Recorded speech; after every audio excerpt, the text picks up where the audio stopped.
राग भीमपलासी लक्षण गीत। ताल त्रिताल। त्रिताल की 9 नंबर की मात्रा से स्थाई और अंतरे की भी शुरुआत 9 नंबर की मात्रा से हो रही है। तो आइए सुनते हैं राग भीमपलासी का लक्षण गीत।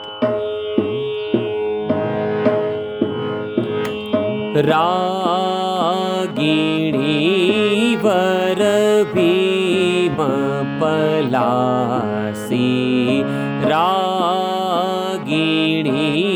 वर भीम पलासी, सोह मृदुगनि चढ़त नरिध सुर, अंश मध्यम आदि सुर अनुचर, रागिणी वर भीम पलासी, तृतीय प्रहर दिन समय सुहावन, तृतीय प्रहर दिन समय सुहावन, मधुर शांत रस कोसर जावन, मन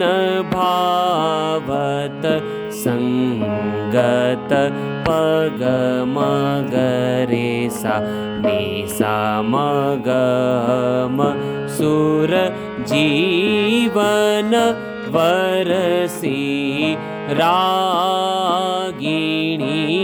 वर भीम पलासी, रागिणी वर, रागिणी